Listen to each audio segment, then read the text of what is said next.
Hello and welcome to Radiant Academy. मैं अमोल जेपे आप सभी का स्वागत करता हूं रेडिएंट एकेडमी के इस नए एडिटोरियल एनालिसिस में।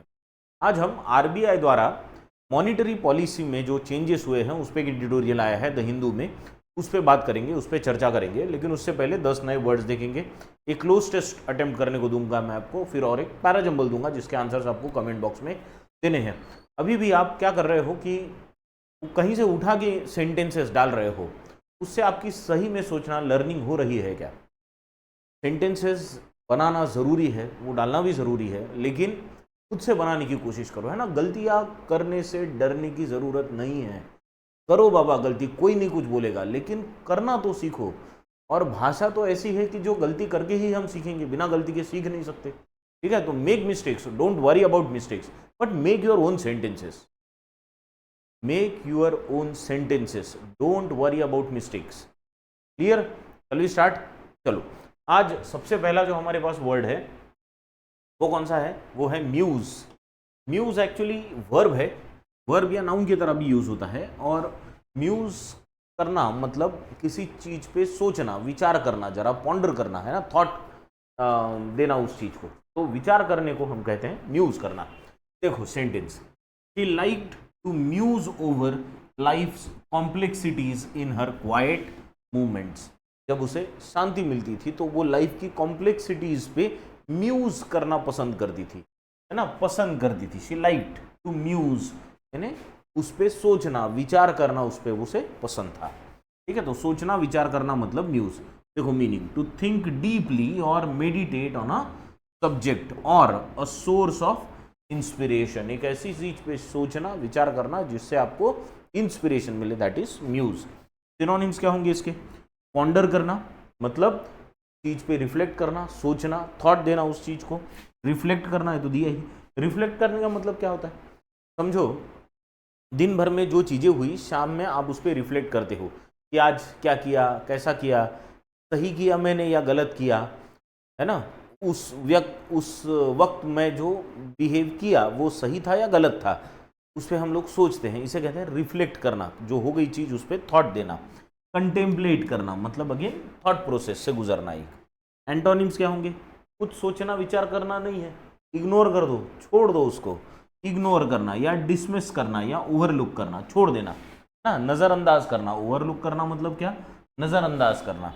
मतलब म्यूज का मतलब क्या होगा? उस पर सोचना, विचार करना, और उसके एंटोनिम्स हो गए इग्नोर, डिसमिस या ओवरलुक। समझ गए?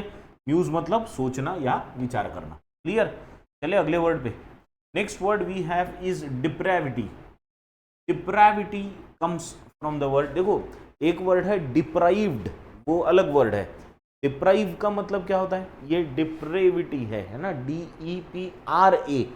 हम जो कल वर्ड हमने जो देखा था वो था deprive. Deprive someone of something, deprive था वो। डिप्राइव का मतलब क्या था? किसी को किसी चीज से वंचित करना। तो वंचित का मतलब होता है डिप्राइव। वंचित समाज हो सकता है, डिप्राइव्ड कम्युनिटीज होता है वो। ठीक है, डिप्रेविटी का मतलब होता है भ्रष्ट या पाप, भ्रष्टाचार या पाप। ठीक है, जैसे हम कह सकते हैं कि, और भ्रष्टाचार का मतलब ऐसा नहीं है कि पैसे के केस में ही भ्रष्टाचार होता है, आदमी भी भ्रष्ट हो सकता है ना, उसके विचार भी तो भ्रष्ट हो सकते हैं।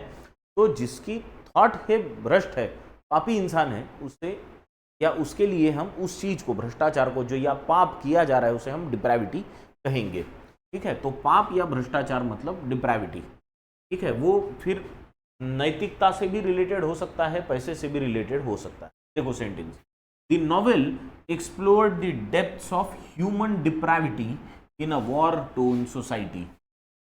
एक ऐसी सोसाइटी, एक ऐसे समाज में, कौन सा कैसा समाज है? वॉर टोन है। वॉर टोन मतलब, टॉन मतलब वॉर टोन नहीं, वॉर टॉन। टॉन का मतलब है फटा हुआ। वॉर यानी, वॉर का मतलब क्या होता है? लड़ाई झगड़ा, है ना, वॉर जो होता है वो। तो वॉर की वजह से जो सोसाइटी पहले ही टुकड़े टुकड़े हो गई है, बिखर चुकी है, ऐसी सोसाइटी में मानवता कैसे भ्रष्ट हो गई है, इस पे वो एक्सप्लोर करती है नॉवेल, है ना। तो यहाँ पे मानवता ही भ्रष्ट हो गई है पूरी, मतलब हमारे विचार ही पापी हो गए हैं। तो पापी थॉट्स, पापी विचार, दिस इज कॉल्ड डिप्रेविटी। देखो सेंटेंस मीनिंग, देखो इसका मॉरल करप्शन, देखो करप्शन तो है, भ्रष्टाचार है, लेकिन पैसे का नहीं है, किस चीज का है, नैतिकता का है, मोरालिटी का है ना। और विकेडनेस, विकेडनेस मतलब शातिर दिमाग, चतुराई, चतुराई नहीं होता, विकेडनेस एक्चुअली होता है शातिर, शातिरता, निगेटिविटी होती है उसमें, है ना। तो कोई व्यक्ति अगर विकेड है तो मतलब वो धूर्त व्यक्ति है, एकदम शातिर है, धूर्त, ठीक है, तो दैट इज विकेडनेस। सिनोनिम्स क्या होंगे इसके, मतलब वो मॉरली इनकरेक्ट व्यक्ति होता है, उसे किसी चीज से लेना देना नहीं होता, आपका कुछ भी हो जाए उसका बस इतना होता है पैसे आते रहे, तो ऐसे व्यक्ति को आप धूर्त कहोगे, शातिर कहोगे, राइट। सिनोनिम्स क्या होंगे, करप्शन, भ्रष्टाचार, लेकिन पैसे का नहीं, नैतिकता का। इमोरलिटी, है ना, जिसके मॉरल्स खत्म हो चुके हैं, तो मॉरलिटी से कोई लेना देना नहीं है ना। आपके पास आप जिन लोगों से डील करते हो उन लोगों को कुछ भी हो गया तो उसको चलेगा, लेकिन उसकी लाइफ अच्छी होनी चाहिए। सेल्फिश लोगों में इमोरलिटी बहुत होती है, ठीक है। या विकेडनेस, विकेडनेस का मतलब मैंने पहले ही बता दिया, धूर्त। एंटोनिम्स क्या होंगे इसके, वर्च्यू, वर्च्यू मतलब धार्मिक व्यक्ति, धार्मिक इन द सेंस, धार्मिक इन द सेंस रिलीजियस नहीं कह रहा हूं मैं, वर्च्यू का मतलब है जिसे राइटस होना पसंद है, सही की बात करता है, नैतिकता की बात करता है। मोरालिटी का मतलब तो नैतिकता ही है, और गुडनेस मतलब अच्छाई। तो depravity is related is actually negative ना, डिप्राविटी इज निगेटिव वर्ड, का मतलब क्या होता है, भ्रष्टाचार या पाप, ठीक है, क्लियर। चले अगले वर्ड पे। Next word we have is radical. Radical का मतलब होता है ऐसा व्यक्ति या ऐसी सोच, देखो रैडिकल व्यक्ति भी हो सकता है, सोच भी हो सकती है, ऐसा व्यक्ति या ऐसी सोच जो एक्सट्रीमिस्ट हो, मतलब एक ही साइड पकड़ ले और वो भी पूरी एक्सट्रीम, ठीक है, तो एक्सट्रीमिस्ट सोच वाले व्यक्ति को हम कहेंगे क्या, रैडिकल, कट्टरपंथी व्यक्ति, ठीक है। देखो सेंटेंस, his radical ideas spark debates among the more conservative members of the group. देखो रैडिकल का अपोजिट भी मिलेगा यहाँ पे, क्या, कंजर्वेटिव। कंजर्वेटिव मतलब जो अपने सोच विचारों को कंजर्व रखते हैं, है ना, एकदम रैडिकल नहीं होने देते, एकदम फार राइट नहीं होते, फार लेफ्ट नहीं होते, मोर और लेस नियर द सेंटर होते हैं, तो उन्हें हम रैडिकल नहीं कहेंगे, वो कंजर्वेटिव्स हो गए। रैडिकल मतलब एक तो फार लेफ्ट या फार राइट, ऐसा कुछ तो भी, दैट इज रैडिकल, है ना।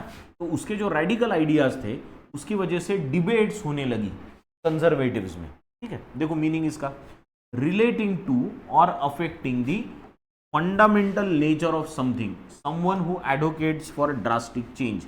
ऐसे व्यक्ति जिनको एकदम क्या कहते हैं उनको, एकदम अलग चीज पसंद है, यानी जो मैक्सिमम लोगों के द्वारा नहीं पसंद की जा सकती, ठीक है, और अपनी ही उनकी अलग सोच होती है, उसे कहते हैं कट्टरपंथी, है ना, यानी एकदम कट्टरता से जो सोचा है बस उसी हिसाब से सब चलेगा, ऐसे नहीं हो सकता, राइट, तो उसे कहते हैं कट्टरपंथी या रेडिकल सोच, एक्सट्रीमिस्ट सोच। सिनोनिम्स क्या होंगे, रिवोल्यूशनरी। देखो रिवोल्यूशनरी एक चेंज लाने की सोचता है, ठीक है, वो देखो सिनोनिम करके दिया है, पर रिवोल्यूशनरी चेंज लाने की सोचता है, लेकिन उसका ऐसा नहीं होता कि जो मैं कह रहा हूं वही चेंज आना चाहिए, ऐसा नहीं होता बहुत बार।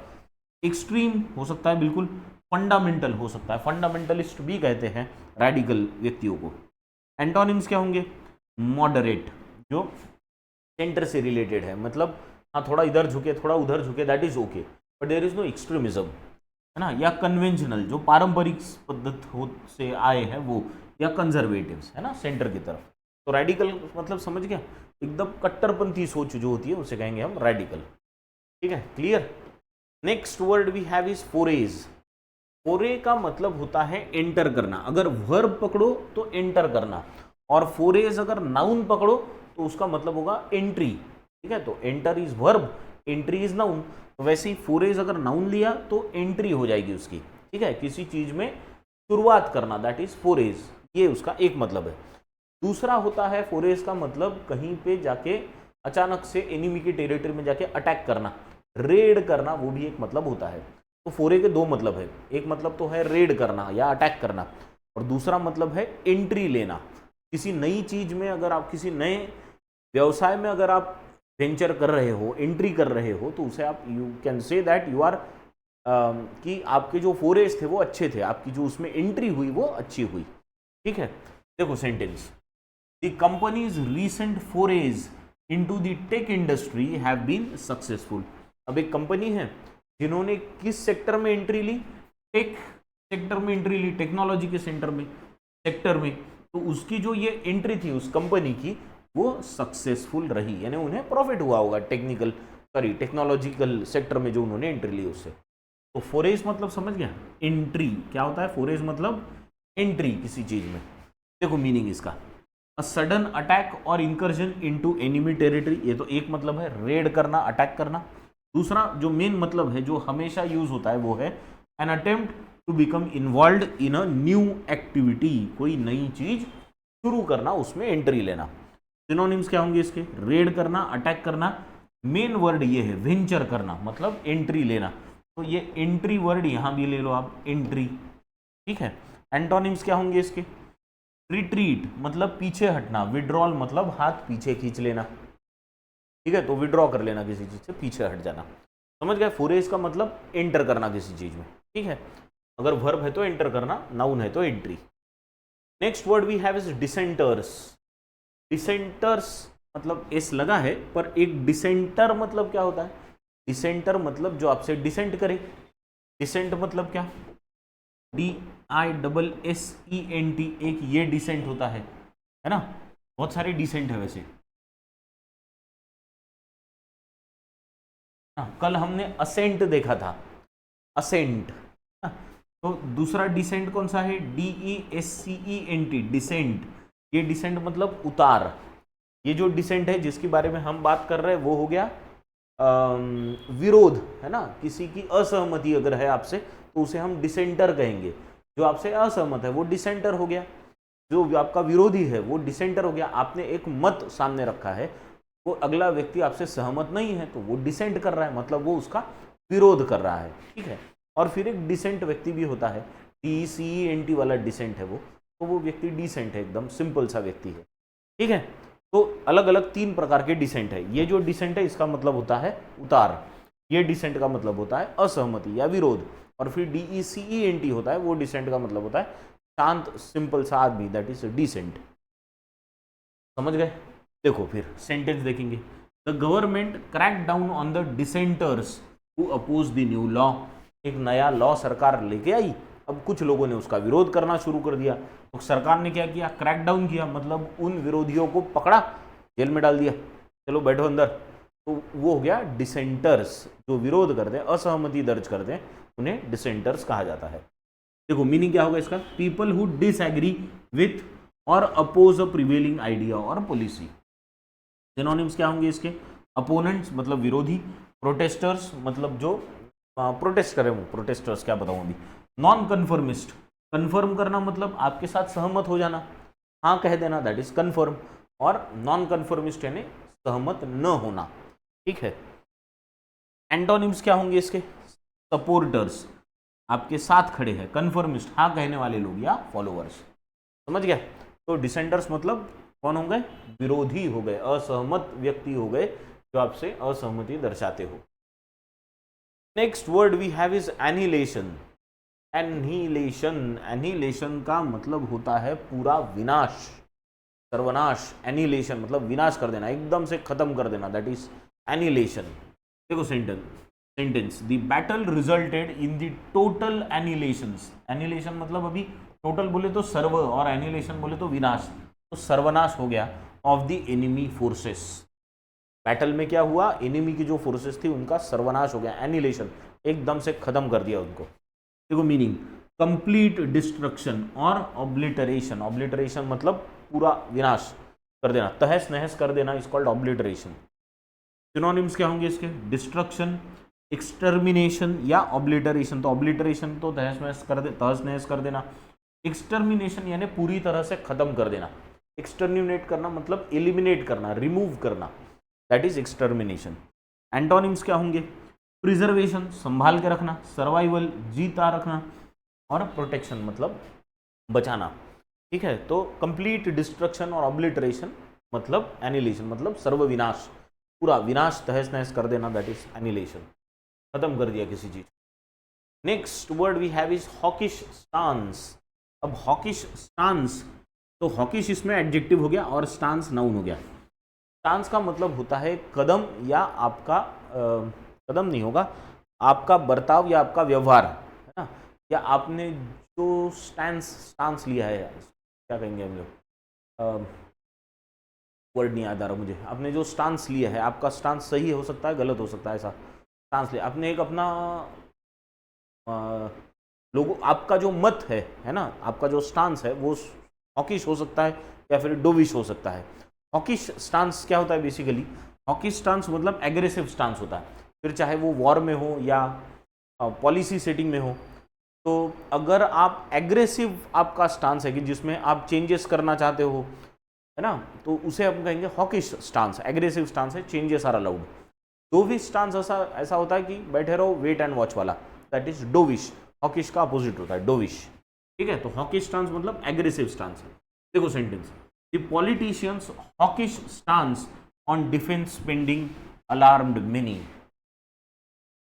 एक पॉलिटिशियन से उन्होंने हॉकिश स्टांस लिया डिफेंस पे स्पेंडिंग का, मतलब एग्रेसिव स्टांस लिया, मतलब उन्होंने बहुत पैसा दिया डिफेंस को।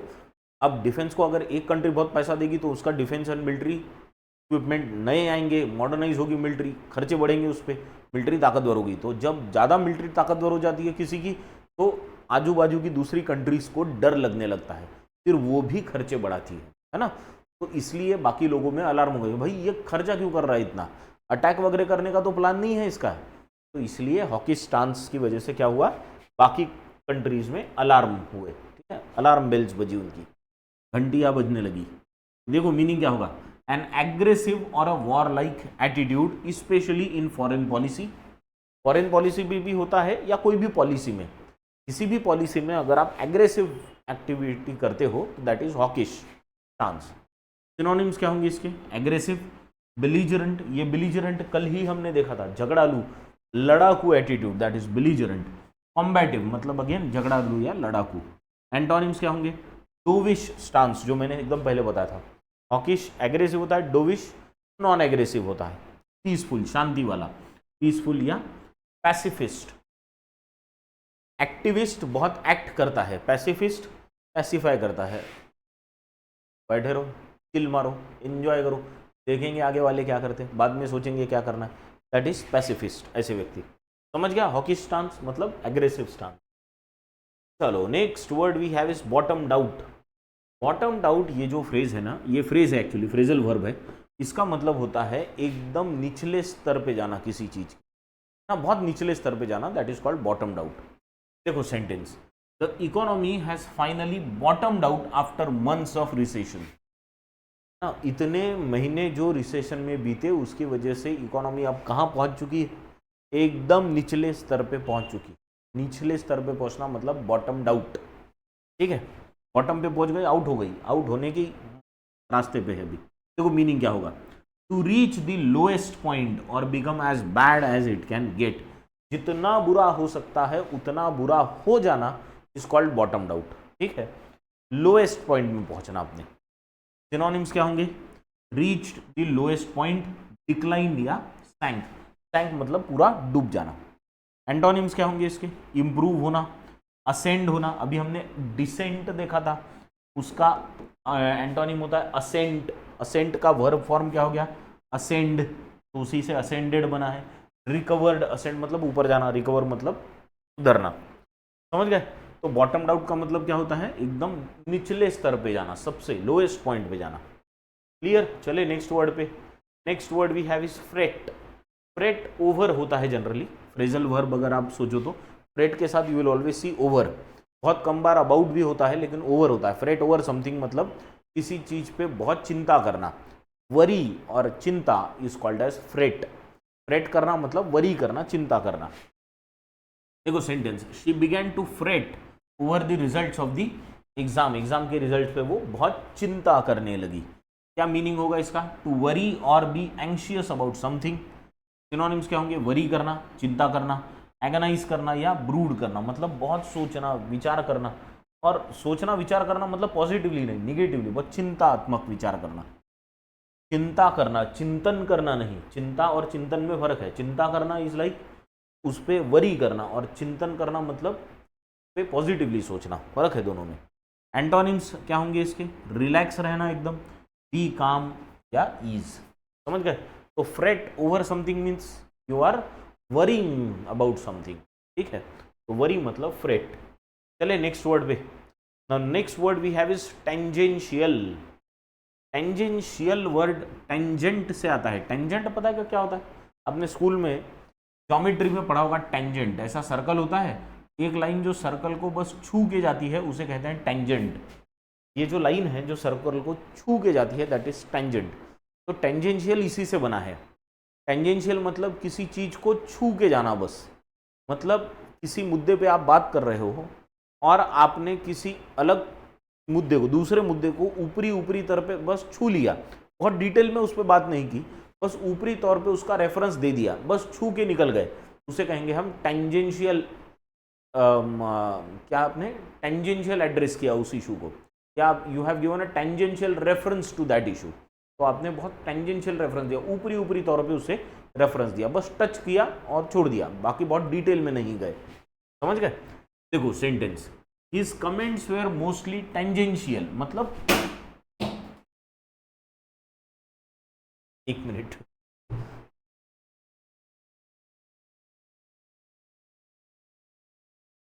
हाँ, तो his comments were mostly tangential मतलब ऊपरी ऊपरी तौर पे थे, and did not address the core issue. Core देखो, कोर ऑफ एंटोनिम हो गया उसका, कोर यानी सेंट्रल मेन इशू। सर्कल का कोर कहाँ होता है? यहाँ पे होता है कोर, ये कोर हो गया एकदम सेंटर में, तो ये इशू को एड्रेस नहीं किया, ऊपरी ऊपरी तौर पे बस टच करके निकल गया। देखो इसका मीनिंग, स्लाइटली और indirectly related to something, not directly on point, जो मुद्दे पे नहीं आता, बाहर बाहर निकल जाता है, that is called tangential. Synonyms, peripheral. अब पेरीफेरल ये वर्ड कैसे आया? पेरीफेरी से आया। पेरीफेरी मतलब ये आउटर सर्कल, सरकमफरेंस मतलब पेरीफेरी, है ना। इररेलिवेंट यानी कोई मुद्दे से कुछ लेना देना, एक्चुअल मुद्दे से कुछ लेना देना नहीं है, कुछ बाहर ही चल रहा है, ऑफ टॉपिक, जो मेन टॉपिक से हटके है। एंटोनिम्स क्या होंगे इसके? रिलेवेंट मुद्दे के हिसाब से, सेंट्रल अगर ऐसी कोई लाइन जाती है तो सेंट्रल हो गया वो, फोकस्ड है ना, किसी चीज पे फोकस करना। तो ये तो मैं ज्योमेट्रिकल आपको सिर्फ बताया। मुद्दा ऐसा है कि कोई अगर मेन मुद्दे पे आप बात कर रहे हो तो वो फोकस टॉक रहेगी, लेकिन आप मुद्दे पे बात नहीं कर रहे, कुछ तो भी ऊपर ऊपर रेफरेंस देके निकल जा रहे हैं, तो वो टेंजेंशियल चर्चा में कोई मतलब नहीं होता है ना, उसमें वजन नहीं होता। और इसीलिए हमारे नेताओं को भी सोचना चाहिए जो भाषण देते हैं, जब ऊपरी ऊपरी चीज़ों पे बस बात करते जाते हैं ना, जिसमें डेप्थ नहीं होती, वो फिर लोगों से कनेक्ट नहीं हो पाती। डेप्थ बहुत ज़रूरी है बात करते वक्त, है ना। सतही बात को वजन नहीं रहता, और जब बातों में वजन नहीं रहता तो बातें कनेक्ट नहीं हो पाएगी, बराबर है ना। आपके दिल में वो चीज़ घुसने के लिए, आपके दिमाग में चीज़ घुसने के लिए उस बात में वजन होना ज़रूरी है, और बिना वजन की बात करने वाले व्यक्ति का खुद का कोई खास लोग वजन नहीं रखते, ये बहुत इंपॉर्टेंट चीज़ है ना। Your talks should never be tangential, right, they should have some depth. ठीक है, चले अगले वर्ड पे। चलो, तो ये तो 10 वर्ड्स थे हमारे। अभी आपको एक क्लोज टेस्ट है, इन्हीं 10 वर्ड्स के बेसिस पे इसका स्क्रीनशॉट ले लो, इसके आंसर्स कमेंट बॉक्स में डालने हैं।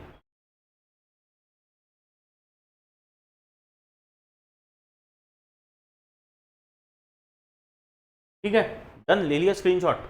चलो, now let us move on to the editorial. तो जैसे मैंने कहा, आज का जो एडिटोरियल है वो है मॉनिटरी पॉलिसी कमेटी की अभी एक मीटिंग हुई, जिसमें 3 नए एक्सटर्नल यानी एक्सटर्नल मेंबर्स जो पहले थे उनको रिप्लेस किया गया नए 3 एक्सटर्नल मेंबर से, और उसके बाद की ये पहली मॉनिटरी पॉलिसी की कमेटी की मीटिंग थी। तो ये मीटिंग हुई जिसमें रेपो रेट को उतना ही रखा गया, 6.50 ही रखा गया। तो उस पर ये एडिटोरियल है, तो भी पहले आप ये पहला पार्ट पढ़ लो, फिर हम इस पर चर्चा करेंगे। ठीक है, just go through it quickly.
ठीक है, डन, पढ़ लिया, चलो good.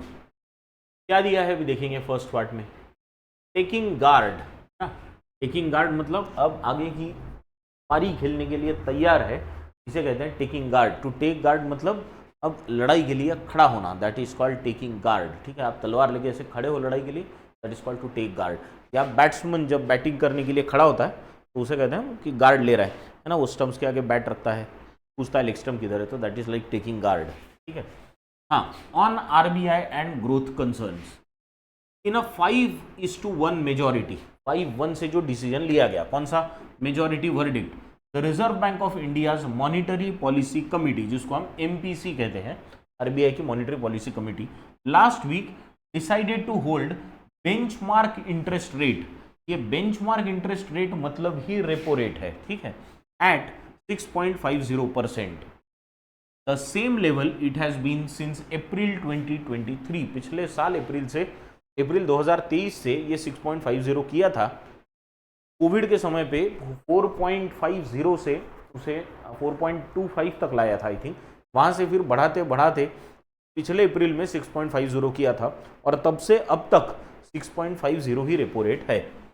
One of the 3 newly inducted external members, है ना, अभी मॉनिटरी पॉलिसी कमेटी में जैसे मैंने अभी कहा नए एक्सटर्नल मेंबर्स आए हैं, है ना, तो इनमें से एक व्यक्ति, one of the 3 newly external members in the panel pushed for 25 basis points यानी 0.25 परसेंटेज पॉइंट्स रेट कट। तो एक मेंबर ने ये कहा था कि 6.50 है अभी फिलहाल, तो 25 बेसिस पॉइंट इसको कम कर दे, मतलब उनका कहना था कि 6.25 पे इसको लाया जाना चाहिए, ऐसी उनकी मांग थी। और क्यों थी? Perhaps citing the decline in the headline inflation rate below RBI's median target of 4% in July and August।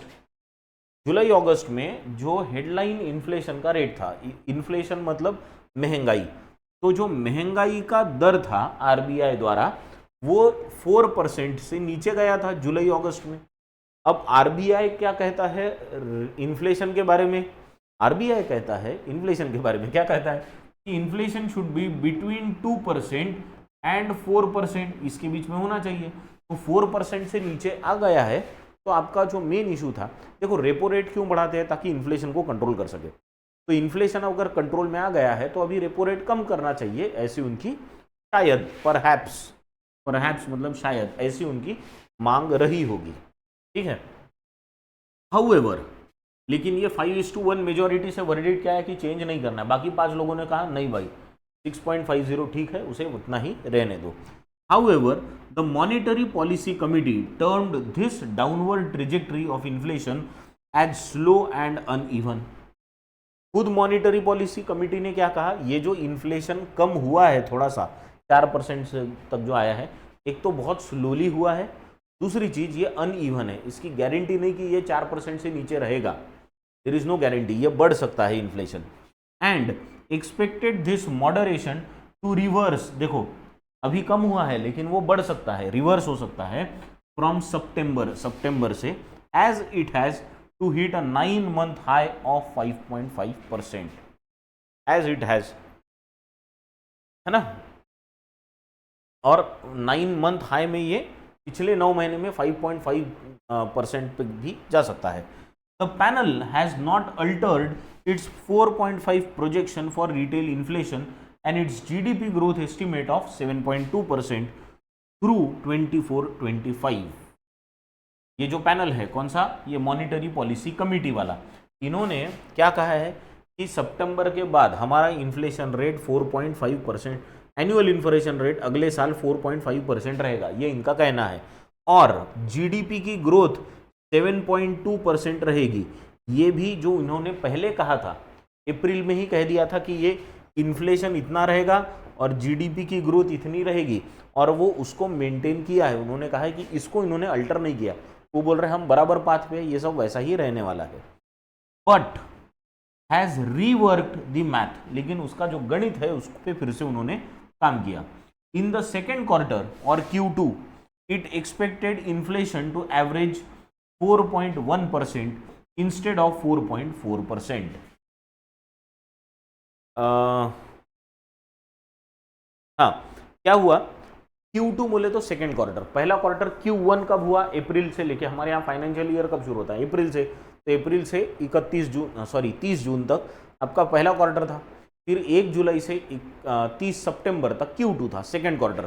तो उसमें एवरेज 4.1 पे पहुंचा इंस्टेड ऑफ 4.4%, इन्फ्लेशन कह रहे हैं हम लोग, but the September number takes it over 4.2%।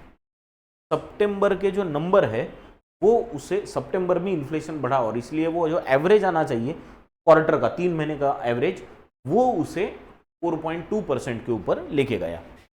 ठीक है, तो हम इन्फ्लेशन पे बात कर रहे हैं अभी। ठीक है, तो इन्फ्लेशन 4.2% पे था इन क्वार्टर 3। अब क्वार्टर 3 बोले तो कब,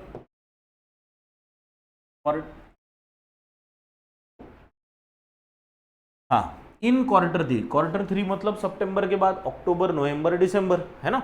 तो in quarter 3 inflation is now expected to average higher at 4.8% from MPC's August estimate of 4.7%। अब अगस्त में जब मॉनिटरी पॉलिसी कमेटी बैठी थी तो उन्होंने पहले ये कहा था, अगस्त में कहा था कि हमारा जो थर्ड क्वार्टर रहेगा, मतलब अक्टूबर से दिसंबर तक, तब इन्फ्लेशन रेट 4.7% रहेगा। पर अब उनका क्या कहना है, उन्होंने इसको बढ़ाया, अब कह रहे हैं कि नहीं, इन्फ्लेशन रेट कितना जाएगा, 4.8% पे ये जा सकता है, before easing to 4.2% between January and March. मतलब ये आपका क्वार्टर 4 हो गया, है ना। 1 जनवरी से 31 मार्च इस क्वार्टर 4, तो उस क्वार्टर में इन्फ्लेशन रेट 4.8 से कम होके कितना हो जाएगा, 4.2%। ठीक है, तो बेसिकली आंकड़े दिए हैं सारे, क्वार्टर 1 में कितना, क्वार्टर 2 में कितना, क्वार्टर 3 में और क्वार्टर 4 में कितना। तो क्वार्टर 1 और क्वार्टर 2 के तो रिजल्ट्स हमारे पास है, क्वार्टर 3 के एक्सपेक्टेशन है और क्वार्टर 4 के भी एक्सपेक्टेशन है। क्वार्टर 4 में एक्सपेक्टेशन इज 4.2%, क्वार्टर 3 में एक्सपेक्टेशन इज 4.8%। समझ गए। चलो अब second part, go through the second part, फिर हम इस पर चर्चा करेंगे। पढ़ लो इसको।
चलो डन, पढ़ लिया। हाँ, क्या दिया है अभी, while the monetary policy committee has unanimously agreed, ये क्या मॉनिटरी पॉलिसी कमेटी ने क्या किया, यूनानिमसली यानी एक मत से agreed on switching the monetary policies hawkish stance. देखो हॉकिश स्टांस हमने देखा ना अभी, तो इन्होंने क्या किया, अभी मॉनिटरी पॉलिसी ने ये एग्री कर लिया, कमेटी ने ये एग्री किया कि हमें क्या करना पड़ेगा, अभी हमारी जो मॉनिटरी पॉलिसी है उसे हॉकी स्टांस लेना पड़ेगा, मतलब एक एग्रेसिव स्टांस लेना पड़ेगा। Switching the monetary policy's hawkish stance to neutral. अभी जो स्टांस है वो हॉकिश है, बहुत एग्रेसिवली रेपो रेट को बढ़ाया जा चुका है और बहुत ऊपर रखा है रेपो रेट, उसे अभी न्यूट्रल करना पड़ेगा, थोड़ा सा नीचे लाना पड़ेगा ताकि ग्रोथ हो, है ना।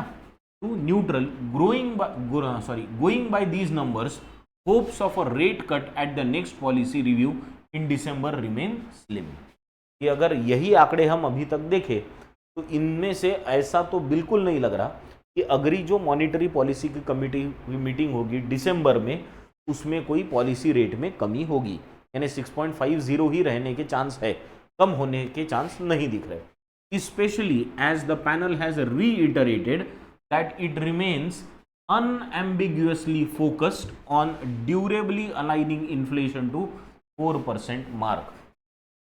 और ऐसा क्यों लग रहा है कि दिसंबर में फिर से ये रेपो रेट को कम नहीं करने वाले, यानी 6.50 पे ही मेंटेन करेंगे, कम नहीं करने वाले। ये क्यों ऐसा लग रहा है? क्योंकि इन्होंने कहा है कि रीइटरेटेड दैट इट रिमेन्स अनएम्बिग्यूअसली, अनएम्बिग्यूअसली मतलब बिना कुछ दुविधा में रहे, एम्बिग्यूटी मतलब दुविधा, तो कोई दुविधा में नहीं रहते हुए उन्होंने कहा है कि हमारा एक ही टारगेट है कि इन्फ्लेशन को 4% के मार्क पे लाना है, स्टेबल करना है उसको। अभी 4% से थोड़ा नीचे आया लेकिन उसका कोई स्टेबिलिटी नहीं थी, तो कंफर्म स्टेबिलिटी हमें 4% इन्फ्लेशन तक लाना है, और जब तक नहीं आता तब तक हम इसके पीछे एग्रेसिवली हॉकी स्टांस लेके चलते रहेंगे, उसको न्यूट्रल नहीं करेंगे, है ना। ऐसा अभी उनकी बातों से लग रहा है। व्हाइल फूड इन्फ्लेशन रिमेन्स अ वरी, खाद्यान्न जो है हमारे फूड का जो इन्फ्लेशन है, खाद्यान्न महंगाई जिसे कहते हैं फूड इन्फ्लेशन, वो एक चिंता का विषय है। बाकी चीज़ों में इन्फ्लेशन कम हुआ है लेकिन फूड इन्फ्लेशन कम नहीं हो रहा है। With vegetable prices spiking again, है ना, वेजिटेबल के प्राइसेस फिर से बढ़ गए। The central bank governor Shaktikanta Das has also flagged, flag का मतलब होता है वार्न करना किसी को, है ना। फ्लैग का मतलब ये पहले ही बता दें, देखो ऐसा होने वाला है। फ्लैग्ड दैट कोर इन्फ्लेशन, कौन सा कोर इन्फ्लेशन, यानी कौन सा, excluding food and energy cost. Major महंगाई के दो ही कारण है अपने पास, कौन से है?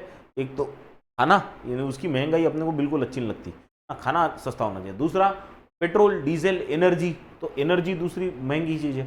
तो इन दोनों को अगर छोड़ दिया जाए तो जो कोर इन्फ्लेशन है हैज बॉटम्ड आउट, वो सबसे निचले स्तर पे है ना। अभी जो महंगाई बेसिकली है वो सिर्फ खाद्यान्न और तेल की वजह से है।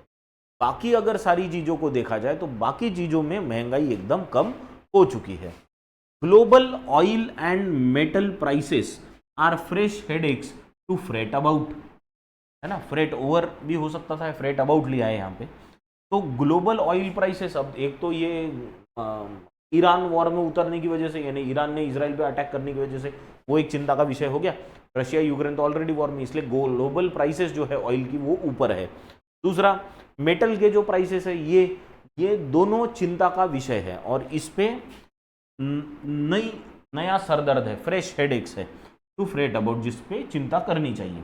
Along with the ever looming threat of climate shocks, तो सरकारों के लिए सभी जगह, सेंट्रल बैंक्स के लिए चर्चा चिंता का क्या विषय? तो ग्लोबल प्राइसेस बढ़ रही है, ग्लोबल ऑयल प्राइसेस बढ़ रही है। दूसरा मेटल की जो प्राइसेस है ये भी एक चिंता का विषय है। और तीसरा क्या?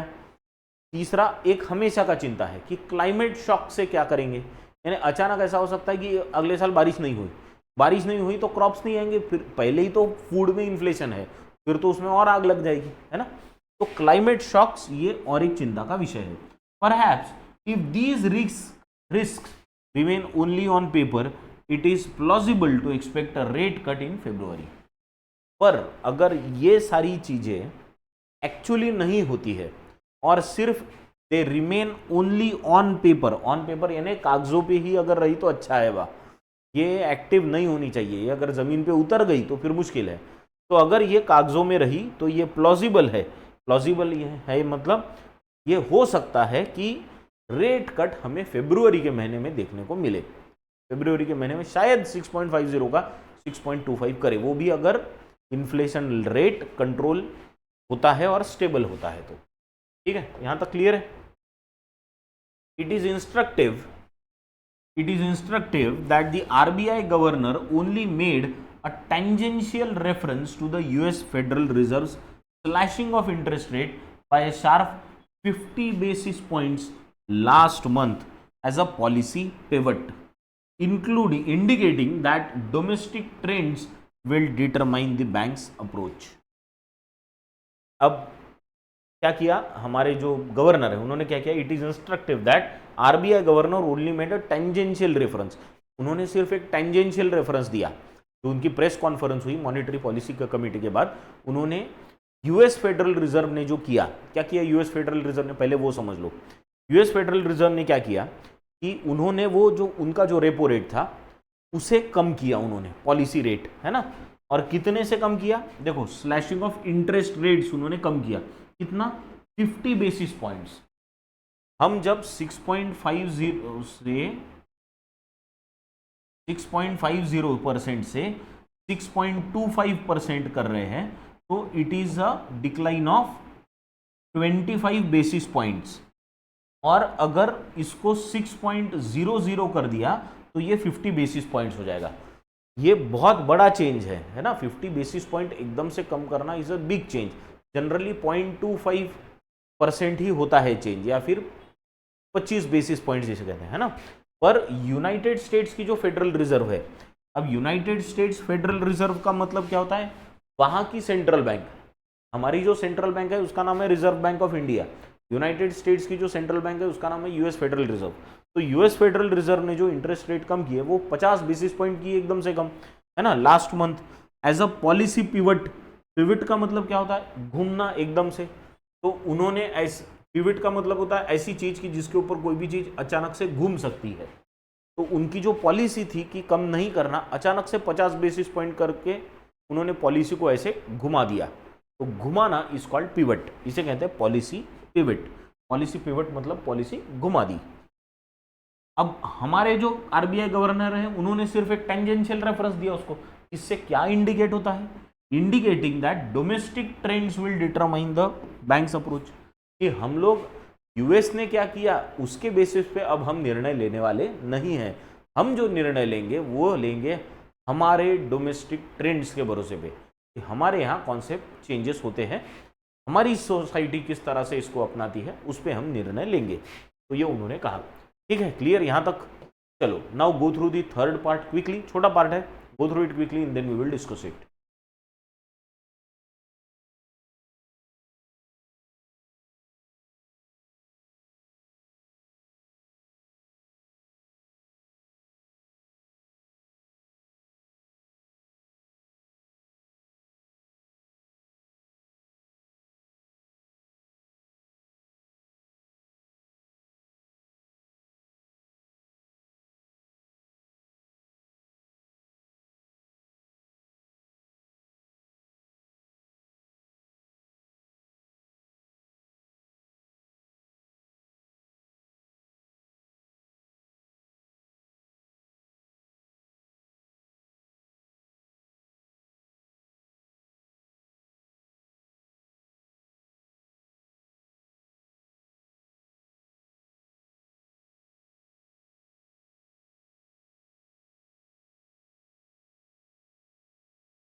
ठीक है, done.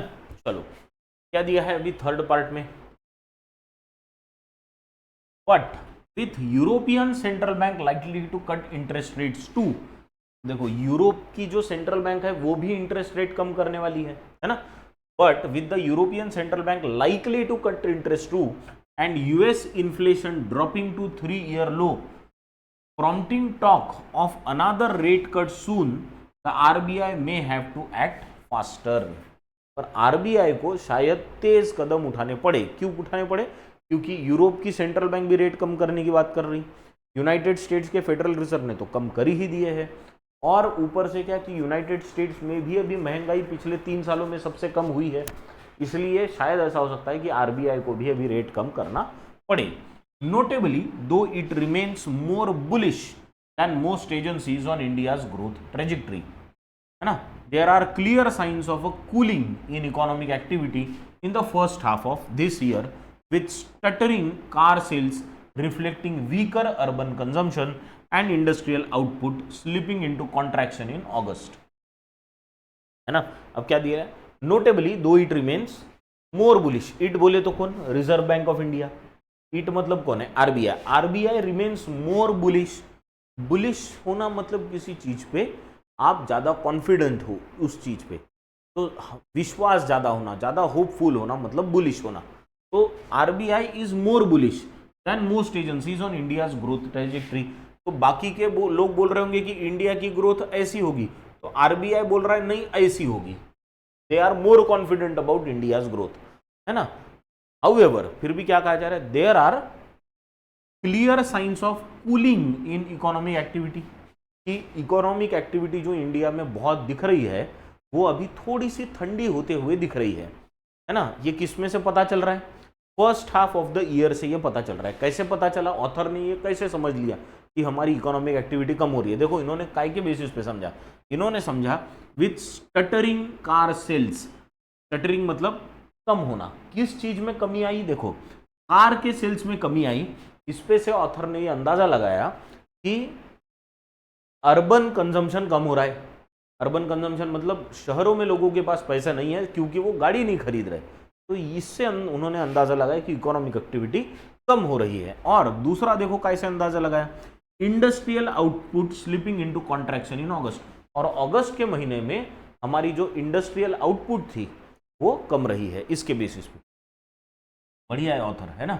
If the tide does not turn on this front, the MPC that has vowed to keep supporting the growth while reining in inflation could have an unenviable dilemma on its hand in the coming months, है ना। If the tide does not turn on in this front, tide does not turn on का मतलब होता है अगर वो जो wave है तुम्हारे तरफ से नहीं पलटी, क्योंकि इनका तो बोलना है ऑथर का कि देखो कूलिंग हो रहा है, इकोनॉमी धीरे धीरे ठंडी होते जा रही है, तो अगर वो तुम्हारे हिसाब से नहीं पलटी और ऊपर नहीं गई इकोनॉमी तो क्या होगा, the MPC that has vote to keep supporting growth and reining inflation, MPC जो है मॉनेटरी पॉलिसी कमेटी, इन्होंने शपथ लेके रखी है, वो लेके रखा है, वो का मतलब क्या है, शपथ लेके रखना मतलब ठान लेना, कुछ तो भी इन्होंने ठान रखा है। क्या ठान रखा है कि ग्रोथ को तो सपोर्ट करेंगे, एट ए टाइम दो चीजें करने का सोच रहा है एमपीसी, सपोर्टिंग ग्रोथ यानी ग्रोथ को सपोर्ट करेंगे ये बात कह रहा है। दूसरा रेनिंग इन इन्फ्लेशन, रेनिंग इन का मतलब होता है कंट्रोल करना, क्या करना, कंट्रोल करना, तो इन्फ्लेशन को कंट्रोल करना है और ग्रोथ को बढ़ावा देना है, दोनों एट ए टाइम करना है। ये किसने ठान लिया है, इसकी शपथ किसने लिया है, आरबीआई ने।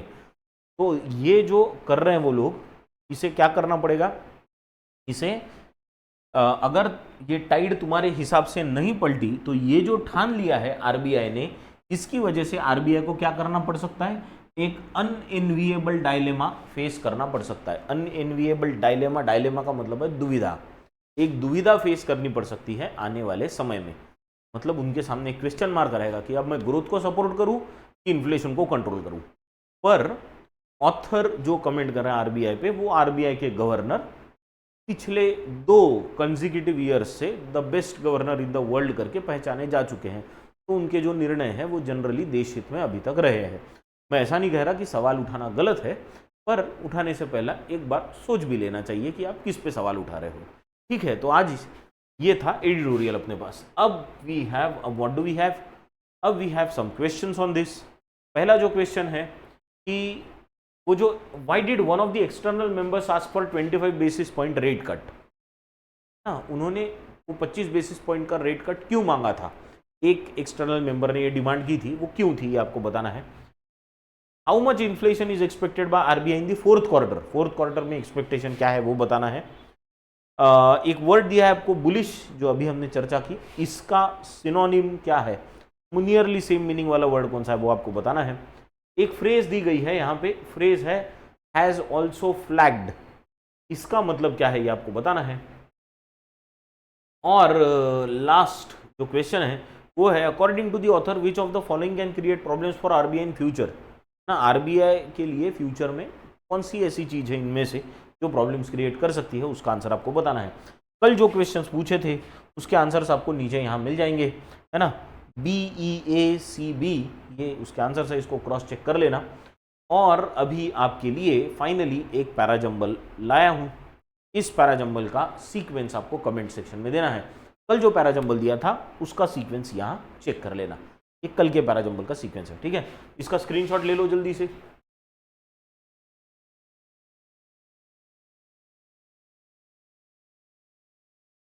ले लिया, डन। चलो तो आज रुकेंगे यहीं पे, कल फिर से मिलेंगे। पर याद रखो जो सेंटेंसेस आप बना रहे हो प्लीज वो खुद से बनाओ। कितना भी गलत बना तो चलेगा पर खुद से बना हुआ सेंटेंस चाहिए, प्लीज, द रिक्वेस्ट। ठीक है, तो आज यहीं रुकेंगे, बाकी देखेंगे कल। Thank you very much.